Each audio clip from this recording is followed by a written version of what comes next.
Bonjour à tous, je m'appelle Alexandre, j'ai 23 ans et je suis donc le porteur du projet Away. Donc en fait l'idée du projet Away, en fait elle m'est venue comme ça un matin. C'est vrai que moi je prends les transports en commun tous les jours, je suis un habitué et c'est vrai que clairement ça m'ennuie de les prendre. À chaque fois c'est des galères, les gens se parlent pas dans les transports, c'est désagréable, ça pue et du coup en fait, je me suis dit, et si les transports, ça devenait un plaisir finalement, et que je me sente bien dans ces transports en commun. Alors, les transports un plaisir, qu'est-ce que j'entends par là? Alors en fait, c'est vrai que nous tous, on a cette vision-là, typique, de dire que voilà, un transport, c'est transporter des gens d'un point A à un point B. Et franchement, en même temps, c'est logique de penser comme ça, parce que même Wikipédia le pense, donc c'est facile d'y croire. Mais nous, notre vision, Away, c'est de dire que les transports, c'est un espace finalement qui réunit des gens ayant sûrement plein de points communs, dont le premier, le trajet.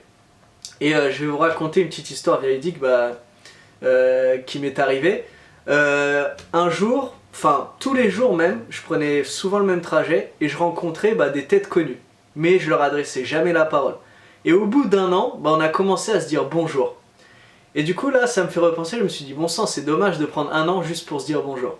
Voilà ce que c'est Away, c'est finalement profiter de toutes ces opportunités qui se présentent au quotidien. Du coup Away, qu'est-ce que c'est? Alors c'est une application mobile qui sera disponible tout d'abord sur Android et qui donc va permettre aux gens de prendre du plaisir lors de leur trajet de trois façons. D'abord, un plaisir de partager avec les autres voyageurs empruntant le même trajet. Deuxièmement, un plaisir d'être assuré, de faire des trajets ensemble, d'assurer notre propre sécurité. Enfin, troisièmement, profiter du temps dans les trajets pour optimiser son temps. Donc oui, on comprend très bien ce problème, déjà, on a eu ces retours-là, et c'est vrai que moi-même ça m'ennuierait de faire un trajet avec quelqu'un qui m'ennuierait possiblement. Du coup, on a pensé à plusieurs alternatives. D'abord, la première, c'est qu'au sein de l'application, il y aurait un système de recommandation. Donc à la fin du trajet, les gens diront clairement si ça s'est bien passé ou pas. Dans le cas où ça s'est bien passé, eh bien ces gens-là bénéficieraient d'une meilleure visibilité. On dit voilà, c'est une preuve de confiance. Ces gens-là font en sorte que les trajets se passent bien. Du coup, on les mettrait en avant. Par contre, ceux qui récolteraient des avis négatifs seront nettement moins visibles, voire carrément plus. Du coup, ils n'embêteraient plus personne. La deuxième alternative auquel on a pensé, c'est la détection de faux profils Facebook, parce que l'application pourrait se connecter via notre profil Facebook. Donc il y aurait une équipe dédiée pour ça, pour éviter tous ces faux profils. Et enfin, une petite précision, c'est vrai qu'on n'est pas dans une rencontre forcément en one-to-one, en face-à-face. Nous, au contraire, on essaie que les gens fassent des trajets vraiment à plusieurs. Ça peut être 2 personnes, ça peut être 3 personnes, 4 personnes, 5 personnes. Et du coup, l'effet de groupe pourrait rassurer au niveau des gens mal intentionnés en fait. Alors est-ce qu'elle va fonctionner? Je suis convaincu qu'elle fonctionnera. En tout cas, faut avoir cet état d'esprit parce que sinon autant pas se lancer dans le projet. Mais je suis convaincu, pourquoi? Parce que il y a plusieurs raisons. Tout d'abord, c'est vrai qu'on s'est rendu compte que l'expérience des utilisateurs dans les transports est assez, quasi inexistante. C'est vrai que la plupart des applications qui existent sont à titre d'information.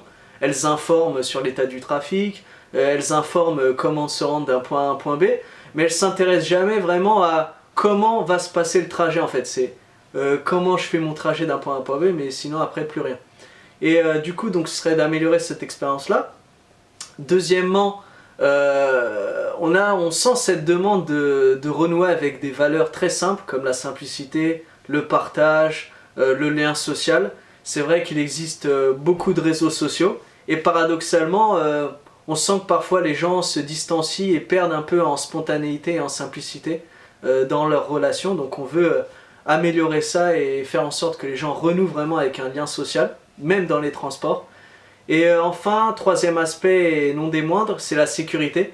C'est vrai que c'est une problématique actuelle. Et on s'est dit, au lieu de compter sur des agents, sur des organismes privés ou publics pour assurer notre sécurité, assurons nous-mêmes notre propre sécurité en nous rassemblant.